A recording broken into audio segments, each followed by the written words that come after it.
Hey, welcome to the Elle Russ Show. My name is Elle Russ, and I am a #1 best-selling author and master coach. My intention is to inspire, educate, and motivate you with weekly content featuring amazing guests and solo episodes. Visit my website, elleruss.com, to learn more about me, my courses, free master classes, partner discounts, and much more. Enjoy the show. Christine Dickson, welcome to the show. Thank you. I'm excited to be here. So you've been doing your work for a long time. You're a transformational mentor, clinical hypnotherapist, and equine assisted coach. I want to talk a little bit about that. You just help people map out their vision, reframe their limiting beliefs. And this is the work you do. You also have a huge history with working with people moving away from addiction. So let's just talk about, you describe yourself as a late bloomer. How did you arrive to do this kind of work and get trained in this thing? Yeah. Well, by doing everything wrong. Right. I grew up with a borderline mother. So my mother had borderline personality disorder, and she was an alcoholic on top of that. So, when you grow up with a parent or parents or caretakers that are pathological, you kind of get primed for maybe falling into those kind of relationships as an adult. So because of the experiences I had with my mom, I ended up having relationships with men that were pathological, meaning like they suffered from things that made them have less compassion, almost maybe non-existing compassion, such as sometimes people can have that with narcissism or oppositional defiant disorder. There's a lot of different, labels to it. But at the end of the day, it's just a really, really unhealthy relationship that can tend to strip you of your identity, your ability to know what's real and what's not, that cognitive dissonance through the fact that you're dealing with a lot of lying and gaslighting and manipulation and guilting and projecting. So I ended up getting out of the last one of those that I had probably around 2010. And I had no idea, I didn't know who I was. I didn't know who I was. I knew that I wanted to do something meaningful with my life. I knew I was capable of that, but I had no idea. I had no idea where to begin, how I would do that. I was living paycheck to paycheck, and really coming from there and finding my way back to discovering who I was by actually using things like doing the things that bring you joy, doing the things you loved doing when you were a kid, to find your way back to the essence of yourself so that you can build from there. So what was the moment? I mean, did you have a conversation with yourself, or at one point you were like, oh, wow, I have a pattern here. Why do I keep attracting all these, it's the same thing over and over again. I'm unhappy. Usually that's the thing, right? It's the thing we're always complaining about. It's the pattern. Why do I always meet crazy chicks, or whatever the thing? Right. It's like meet your own self. You're the crazy chick you keep meeting, right? So right. I'd love to hear about what was that realization one day, and then what led you to hypnosis? Yeah. Well, that's the interesting thing about pathological relationships, because many times the people who are in them, you already know how it's screwed up.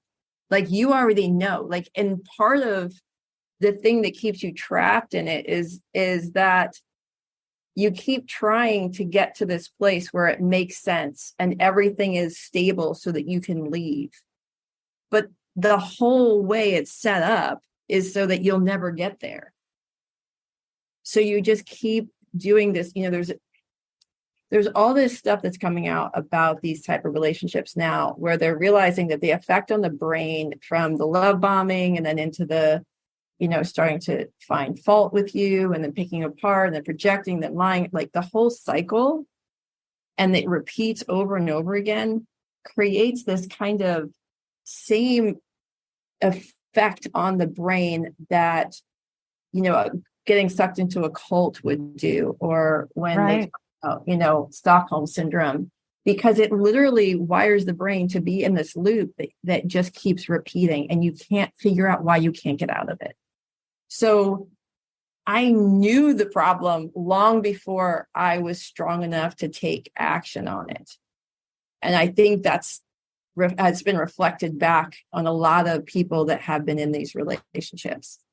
So and it's denial. And you're like, it is like a little bit of a cult. It's a codependency, little cult kind of thing. And you know, because look, even the people in the fucking cults, some of them, they know something's not right. They're questioning, but they're just already ensconced. They're too ensconced to get out, you know? Actually, they're not too far alike, right? Like if you're in a call and you start asking questions about like, hey, why does the leader do that? If he tells us not to do that, they'll just turn it right around on you and be like, yes. They'll be like, well, what is it about you that you know, it's just, oh my God. And that's no different than dating some gaslighting motherfucker. It's the same mentality, really. Right. Right. And usually, so what happens too, Elle, is that, you know that this is pulling more from you than you're willing to give. Like this is sucking the very life out of you. Yeah. But there's also sometimes this thought that like, but it has to be for something. You know, I can't leave until I figure it out, or I get to, because always the carrot that's dangled, you know, if we get to this place, everything's going to be great. Once I graduate, or once my business sells, or if you stick with me, and then this is going to be this beautiful utopia for you. And it's so debilitating, the entire thing, that you hang on to this idea, but I can't let that go until I get something out of it. Right. Like I've been so miserable, like I'm sticking around, like I'm going to see this change, damn it, or I'm going to get to some benchmark and then it will be right. It almost reminds me of, it reminds me of the people who put up with walking around eggshells on people and things like that. And, you know, you talk to these people and they'll say things like, no. Like if I approach her at this moment, like I understand how to deal with her. And you go, you don't know how to deal with them at all. You are dancing on eggshells around this person, which means you clearly do not understand. You don't get it. But there's this false sense of like, well, if I just shimmy sham around this person's, and they think that that's like, oh, I got it. But what they're doing is they're putting up with bullshit. They're not establishing boundaries. They're hurting themselves. Yeah, it's a racket. You're in the racket, right? Everybody's running the racket, but that one person is really, it's all emanating from them. So in breaking this pattern for yourself, what were some things along the way in meeting new romantic partners, or any of these patterns that you were working on breaking? What were some thoughts and things, moments, situations where something would come up and you'd be like, oh, hey, that's the old situation. I'm not going for that. I'm not falling for this shit. Like, you know, can you give us some personal examples of how you caught yourself? Well, I decided that I wasn't going to be in any relationships until I worked on myself. And, you know, I went to school for hypnotherapy, and I learned a lot about the subconscious and the programming, which is why, you know, growing up with a parent who was like this already primes you for it, because it becomes normalized, some of that. So I'm going to be less likely to see the signs in the beginning that somebody that maybe didn't come from that background may see, because my tolerance is so high. It's not until it gets to the point where it's ridiculous that all of a sudden maybe like, I'm like, wait a minute, this isn't fair. Like this person's trying to guilt me. So having learned about the subconscious, and that's kind of how you and I met, because Lauren, my daughter, was on your podcast, Lauren Martinson, talking about the subconscious. So when you learn about that, then you know that there are ways that you can affect your program, right? You can change that and start to make it be more in line with who you want to be. So I was always I always said, like, I was great at being the wind under other people's wings. But I really lacked the confidence to feel like I could do things for myself. And look, I think that our biggest opportunities in life are when we're in the worst pain, that when nothing's working and we are forced to do things differently. And that's kind of what happened with me. I mean, like, I came out of that relationship in the middle of the recession, and I had to figure it out. And the only person I could invest in was myself. And it was one step at a time. But what's really, really, really fascinating was that, I had been reading the books and going to the workshops and doing all the stuff all along. I wasn't actually doing the things they were telling me to do, but I was learning what I was. You were getting the information. Yeah. And then I went to one, and the guy said, at the end, he's like, some people are going to leave this event and they're going to go out in the world and they're going to feel so good from this event that they're just going to float on that feeling until it goes away. And then they'll find another event to go to. But then other people are going to leave here and they're going to do something, put something into action, and their life is going to change forever. And I decided that. It's a lot of those people, right? They're like, I've gone to these things. They keep going to the things, they keep reading the books, and you're like, yeah, you're just sucking in info. When are you going to implement the practice? When are you going to get into the feeling of the thing? And you're going to actually do the work, It's not an intellectual endeavor. No, it is like all the magic is in the action. But when I finally took the action, it was like the changes happened. When I invested in myself, the changes happened at warp speed. I mean, I went from still working a job that was in survival to having my own business and tripling my income and having doing what was so natural to me that I love doing. I was like, this is what I'm supposed to do in a matter of months, probably in 18 months. Because in the grand scheme of one's life, that's not a long time. It's not. And it wasn't like you don't go from nothing to the end of 18 months. Every step in those 18 months was phenomenal to me because I was moving forward and the universe was meeting me where I was at and giving me more opportunities than I even had been able to think of. Your experience with, addiction as well. I'm just, it's not that this is a profound thought, but these pathological relationships, they are an addiction, isn't it? It's kind of, right? Like you're addicted to this drama, right? You're addicted to this thing. It's still an addiction, even though it doesn't necessarily involve drugs or alcohol. Can you talk a little bit about that connection? Yeah. I look at it like it's a cognitive trap, right? And the thing that links it to addiction is that, when I worked at a luxury treatment facility in Malibu, and we got to the point on the treatment teams that we were like, why are we constantly talking about narcissism and borderline and all of this stuff? Are we just seeing it because, it's like we're projecting it onto people? But what we realized is that a lot of times people who are in these relationships, when you feel so broken down that you can't physically leave, an addiction is a way to leave without leaving. If I drink this bottle of wine, I'm checked out, right? I don't care. I've left, but I haven't had to do the thing that's actually going to change my life, which is really leaving.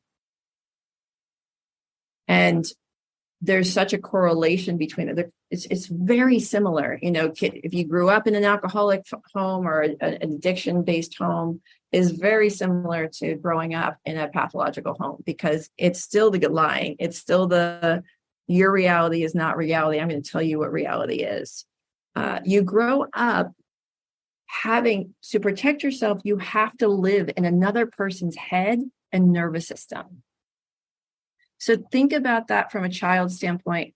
You learn quickly that you have to know the sound of the door opening, the tone of the voice, what you're going to get and how to be safe, how you need to show up to de-escalate the situation or not be seen. Right. How do you know who you are if you never were focused on you because you had to be focused on another? Yeah, and and you're busy doing self-protective mechanisms to hide and escape something, right? Like, oh, the sound of the dad coming in the door, and oh, I hear his voice, bad day. Uh-oh, someone might get beaten or whatever that thing is. And you're, as a child, right, you're doing everything you can to like placate. Oh, I'll be nice. That's, oh God, gross, right? You've now launched yourself, or your parents and the situation has launched yourself into potentially being a people pleaser, not being able to develop boundaries, and also being okay with eggshells. Because again, it's familiar to you, even though it's not healthy. Exactly. And who are you? Well, if you're in any given situation, then in that environment, what your needs are, what you need, what you want to do, what brings you joy is at the bottom of the list. You got to figure out what this other person needs, because that's what keeps you safe. So you can grow up really only feeling like you know who you are if you're in that position with another person, right? Like if you're making somebody else's needs met or making someone else happy. In these kind of scenarios with like gaslighting, narcissism, oftentimes the narcissist does go for the very strong female too. If you're out there thinking, oh, that's never going to happen to me. Oh, it's happened to me. And I'm, a confident, no shit motherfucker. And it has happened to me. Okay. So I think, they really prey on people like me. And they're really good at it. However, when you know the signs and the things, and everybody should kind of read up on this type of behavior, even if you haven't come across it, so that you know when it shows up so you can get the fuck out. I found that, with narcissists and stuff, right, they continually need a supply. You have to cut it off. It's the ultimate in boundary making. And it's almost the same thing like calling a bully on their shit. They back down and start kissing your ass. And with narcissists, at least in my impression, like when you've figured it out or you're suspicious of the thing, when you are calling the person on it, they sometimes will bail because they know you're not the right target. And then sometimes they'll double down. But either way, these are important things for everyone to know, because these words are thrown around out there. And I'll tell you what, when it happened to me, I didn't even know the word gaslighting, Christine. And when I found out what it was, I was appalled. I think it's the most evil shit in the fucking world. I can't even believe anyone would do that to someone intentionally. It's really creepy, in my opinion. And I didn't know what it was. I knew something was wrong.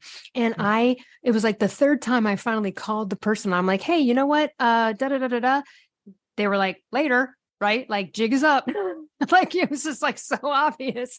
And, it was just so funny, but I didn't. And so then I looked into it and I interviewed a woman who wrote a great book called The Covert Passive Aggressive Narcissist, Debbie Mirza. She had a 23-year marriage with a covert passive aggressive narcissist. And her book was so enlightening to me. Now, granted, my experience was brief. It was just a few months. I figured it out quickly, chucked the guy, he's out of here. But it really stung and creeped me out for months. It creeped me out because it almost feels like you've been dating a serial killer and then you just found out they killed people. You know what I mean? And you're just like horrified. So it can happen to the best of us, even some of the strongest, most successful, like, people like me. And so I'm so glad I learned about it because it put a definition on the thing. I was like, oh, that's what that was. Oh my God. It was textbook, but I had never known. I'm so glad I did. I would see that coming a mile away, at this point. Yeah. We're not immune to this stuff though, guys. So I would like you, on the heels of that, give us a few examples of some things that might happen or transpire, or an example from your own life when you were in one of these pathological relationships that is an example of like gaslighting and how someone might be able to go. Because usually when you're being gaslit, at least the way I felt, I knew something in that moment didn't feel right. I couldn't put Yes. my finger on it though, you know? Yeah. Yeah. No, it's true. It's true. And I just want to say that when you describe yourself, right, and a strong woman, and, you know, like the idea that this would happen to me, understand a lot of men and women who would identify with their strength is because they are highly empathetic and they built that strength to protect themselves. Yeah. And what happens is that it's the empathetic part, high levels of empathy, high levels of tolerance, extreme loyalty, and the fact that your relationships mean a lot to you. Those are 4 of the characteristics of a person who is a prime target for this type of relationship. Which seems sort of like the opposite of what people would think. Right. Right. It's not. I wonder why that is, by the way, just because someone might think out there, well, it's interesting that the narcissist doesn't prey on the weak and secure people, right? Is it because it's more of a challenge with someone like me? Is it more of a reward for their psychology, their fucked up psychology? Like, what's that about? You know, that's over my pay grade. I would say, right. Yeah. I would say, like, trying to delve into that. I will say a great book called Why Can't I Just Leave? A Guide to Speaking Up and Walking Out of a Pathological Love Relationship by Kristen Milstead. And she has 75 questions in there. So if you were wondering if you might be in a relationship like that, like your brain just goes, oh my gosh. I think that when you ask about gaslighting, you know, the best way I feel like describing gaslighting is that if you feel like something very clear just happened, right? Like, let's say your partner's driving and he just totally had a moment of road rage and cut someone off and scared you, and you start to express that to him, and an hour later you're in this argument that you don't even know where it started, and suddenly now it's all you're the problem, no one can ever make you happy, of course he's always wrong or she's always wrong, and it just gets to this place where you're like, I don't know how I got here, like this isn't even about what this was. Right. It turns into something that had nothing to do with that's nothing another to do with yeah. it. Mm-hmm. If you think that they lie, you're afraid that your partner is lying to you, like you're catching them in things, they will preemptively accuse you of lying and question everything you do. That's right. Right. A lot of projection there from them. Yeah. Well, if you think of it from the standpoint of typically they suffer from extreme, debilitating, low self-esteem, self-disgust. Yep. So they go into relationships thinking that the way that they got in is because they tricked you. And now, if you ever figure out who they really are, you would leave. So now they have to control you to keep you. And you're thinking like, no, I love this person. I want to be in this relationship. If they just stay the person that they started out being, but they don't. Because they don't think that that's how they'll keep you. So then they start to control and break you down, that you know, look, maybe other guys won't find you attractive, but you're my soul. You're everything I was looking for. Right. I love the backhanded compliments. God damn it. That's such a like, yeah, you know, you're really, really pretty. I mean, you're not like model pretty, but you're really pretty. It's like, what's up with the like inserting the slam? What a way. It's such a classic tool that they use. Mm-hmm. So the other one I thought was interesting. I was talking with Debbie. She had mentioned that even small things, like, for example, you know, her and her husband stopped off. He's like, hey, I'm going to go run in and get a Starbucks. Do you want anything? She's like, yeah, grab me a water. He came back and didn't have the water and was like, oh, I'm like, he's like, oh, I'm sorry, I didn't get the water or whatever. But like, see, a normal person would go, oh my God, I'm sorry. Let me jump right back in there and get it for you. Mm-hmm. You know, like it can be subtle things that aren't direct that, and that move is another move too. I heard from someone is like, they'll hide something of yours so that they can watch you go fucking nuts trying to find it and watch you go crazy over it. And they enjoy that. This is why I find this really sick shit. And it could be stuff like that, like making you feel crazy, and it's indirect. It's like hiding some things. You can't find it. It can be like subtle little bullshit things like that. And you think like, I know I'm crazy. I know I put the keys there. I know I put the keys there all the time. And you're going fucking nuts. And then when you find them somewhere else, and then you're like, what the hell? And if those moments are happening where you're like, I feel like I'm going like crazy, I didn't say that, or I didn't do that, or I didn't put that there, that's a warning sign. Oh yeah. Or saying like, next weekend let's go to the beach. Let's go to the beach on Sunday. Okay, great. Maybe that's like Monday, they say that. And then, Friday you're like, hey, what beach you want to go to, whatever. And they're like, what? Right. Well, you said, no, I said, we haven't been to the beach for a while, but like, I didn't say it was going Sunday. I got plans. Mm-hmm. Wait, what? This was your idea. Narcissists, it seems like even if you had fucking recorded the conversation and played it, they'll be like, I didn't say it. They'll be like, I didn't say that, or I didn't mean that. They're changing midway. And then that's what also makes you feel crazy, because you're like, I know you said this. Yeah, you're saying you didn't. Yeah. Right. But then what starts happening is you start keeping this running list of like trying to stay attached to reality of, right. Oh, he said this and it didn't. And that's part of the thing that keeps you stuck.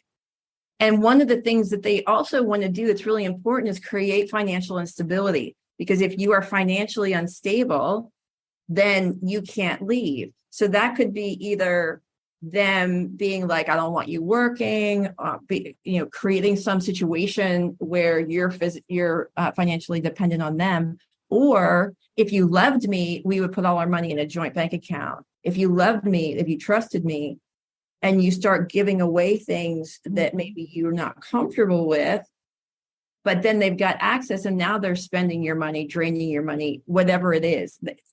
They have to keep the rug pulled out from under you at all times so that you never have your feet on the ground and clarity of mind so that you can see what's actually happening. And what you said, it's hard to imagine that someone who's exhibiting this behavior, you would think like, well, this is such like a bold, brutal, calculating thing. Are they really self-loathing and insecure? And I can say that I have a friend who's been in recovery for many, many years for sex, love, addiction, and I bring him up often because he talks about how he can now look back in hindsight and see exactly the ways, intentionally, specifically the way he gaslit women he was trying to get to either sleep with them, date, or fall in love, or whatever it is. And he said, and then, once he did all of that stuff, he said it would just leave him in a worse and worse hole. It was just like, it's horrible for them too. And it wasn't until someone pointed it out to him and he realized, oh my gosh. And he was addicted to the drama of the love relationships. It was not necessarily a sex addiction as much as it was all the drama, the turmoil, this back and forth. And my gosh, I mean, he's a completely different person now. He recognized this in his early 20s, but he talked about it. It was very enlightening for me to hear him talk about someone who's done the work, just be factual about the horrible things he used to do intentionally to women to gaslight them. But it was interesting to hear how the self-loathing and how he felt at the end of it. And I think that was the most surprising for me. You'd think they'd like get off on it or make them happier. No, it doesn't. It drives them further into this hole. Well, think about it. If you at your core, they want love and connection too, right?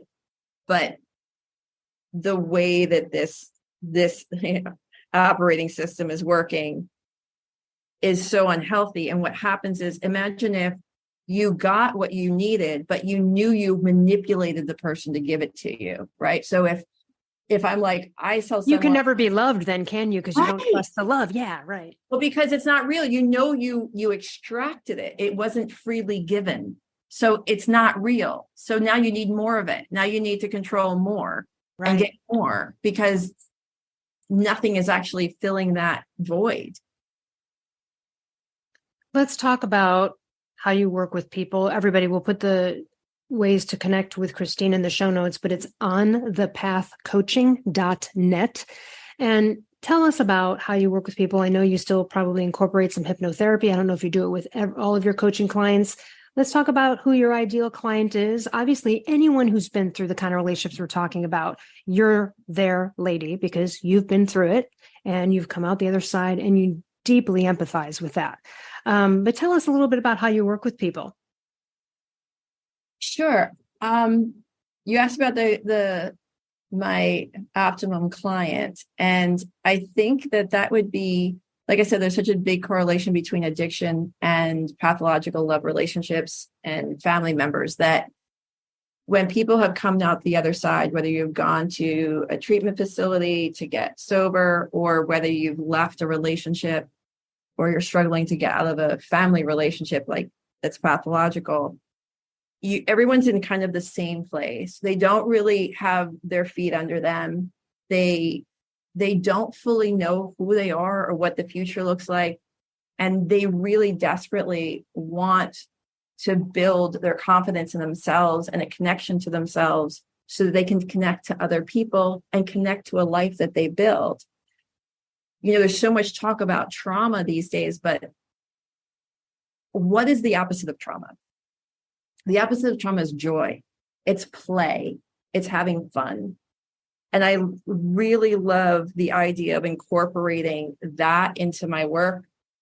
I have courses here. I do equine assisted coaching. Yeah. Tell us a little bit about that. I mean, I think most of us have heard of people healing from PTSD, trauma, addiction by working with animals, like whether it's swimming with dolphins or horses. I live around a lot of horse ranches where they do this stuff in Los Angeles. Tell us, sort of define it for us a little bit and tell us about why it is, like why the fuck horses? I mean, I love them, yeah. So just tell us what is that about for people that aren't clear on it? Well, the beauty about working with horses is that people generally feel a lot more comfortable working with an animal than they do with another human because there's no risk of judgment, right? So you can play things out with horses and have a connection with horses that you may take a long time to get with a person. So one of the things that I have found that's amazing is that we have exercises we can do that people will end up watching the horses and describing who they think the horses are. And then they'll see the patterns of how those characteristics of each horse relate to either a part of themselves or a person in their life. That's interesting. That sounds a little strange. Get into that. Yeah, well, by having it play out outside of you, you get to see the dynamic so much clearer than when it's all living in your head. So I had one client who was an amazing healer. I mean, that's what she did. She was a healer. And, we sat outside the arena and I had her describe each horse. I didn't tell her anything about the horses. Describe each horse.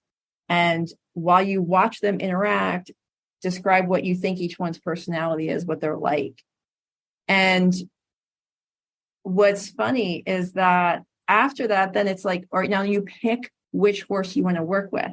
So she was drawn to work with my mule, who is the Zen Buddha, right?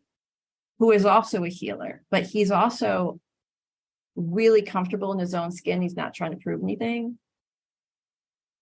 But she was drawn to the horse that had the most confidence because she felt like that's what she was lacking. So she felt like she needed to work with a confident horse to kind of get that confidence, and then realize she had judgment. She didn't like that about herself, that she wasn't more assertive, that she didn't have more swagger.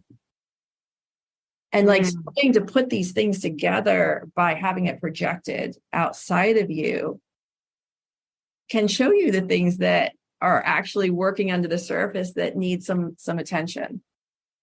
As we sort of wrap up in the next few minutes or so, what's one, I know you have many client success stories. What's a 180 that stands out to you? Someone who came in, felt hopeless, tried everything, kind of thing. What's one that stands out to you as being meaningful in terms of a transformation? I have a client who reached out to me, and her biggest goal when we first started working together was to just be a happier housewife. And we kind of really get a good chuckle out of that these days, because she wasn't even able to imagine more for herself. Like, that was scary to even think that that was possible.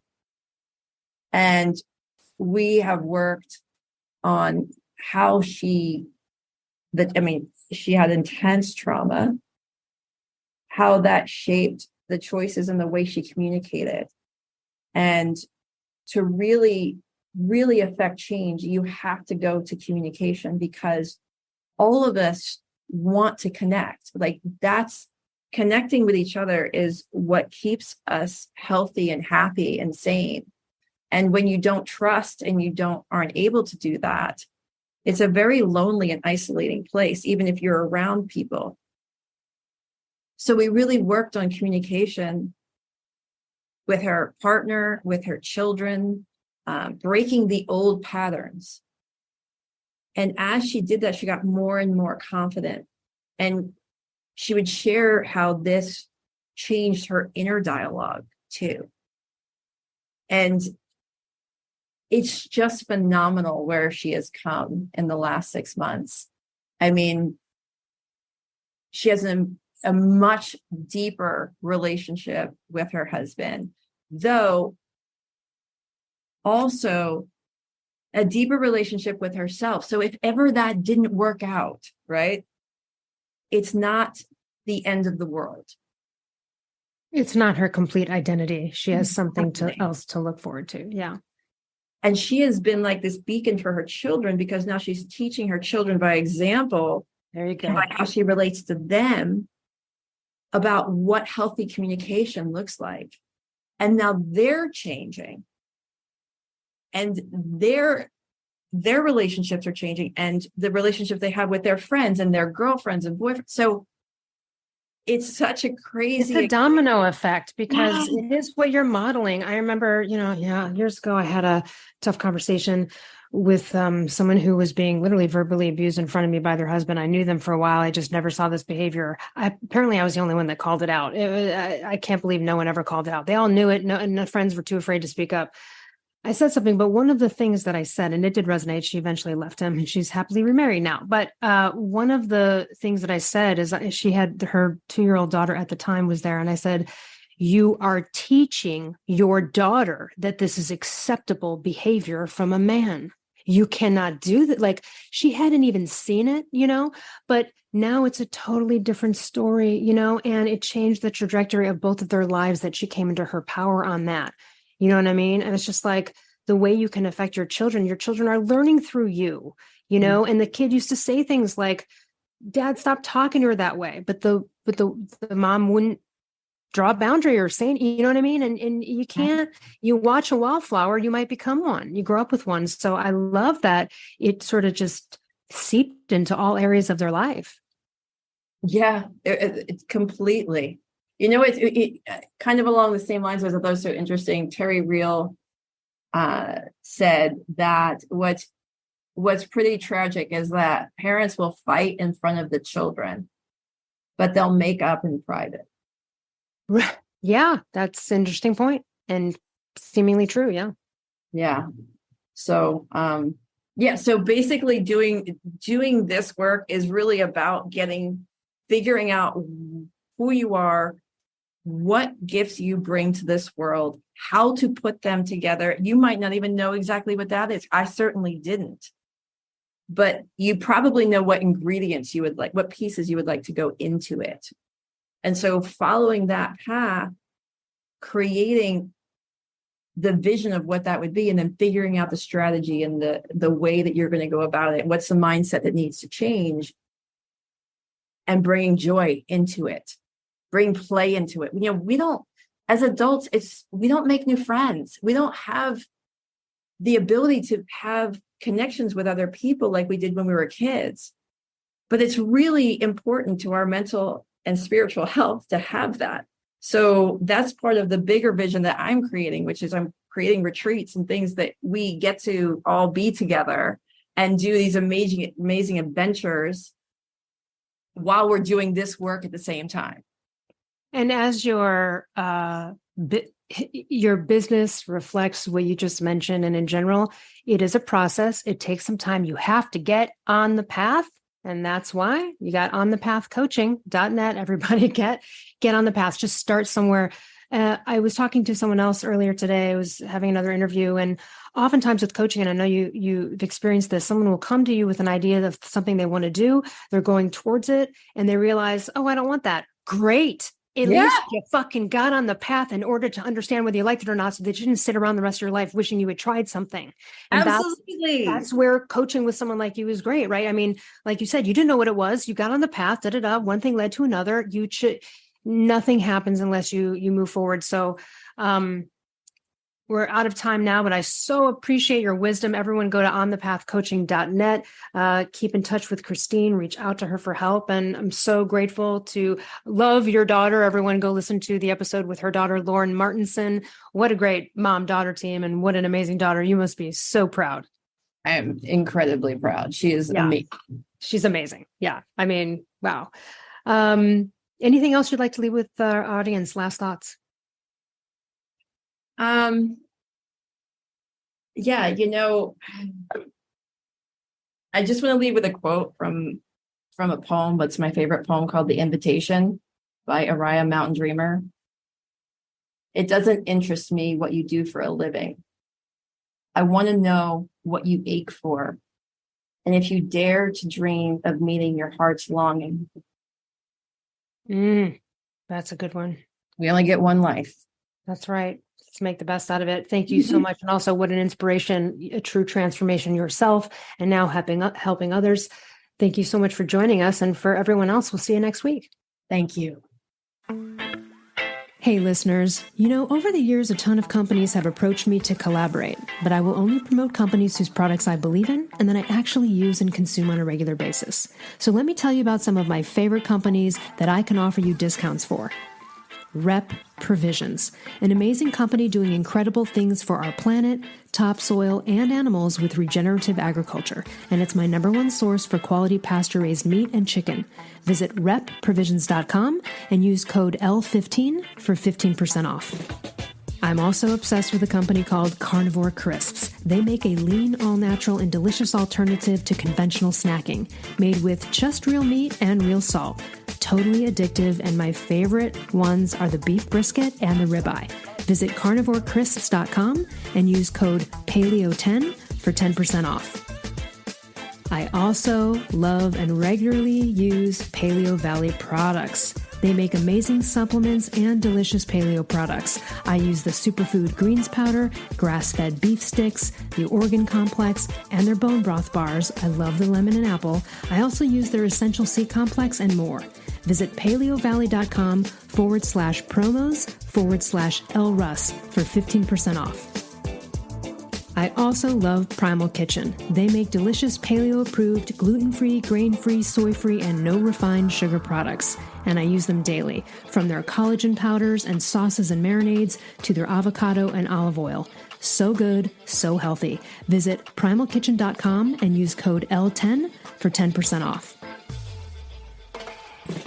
I also love paleo powder and use it almost on everything I cook. They make incredible seasoning blends, and they also have these incredible grain-free coatings that feel just like crispy breadings that you would have had prior to knowing that there's another way. So visit paleopowder.com and use code L15 for 15% off.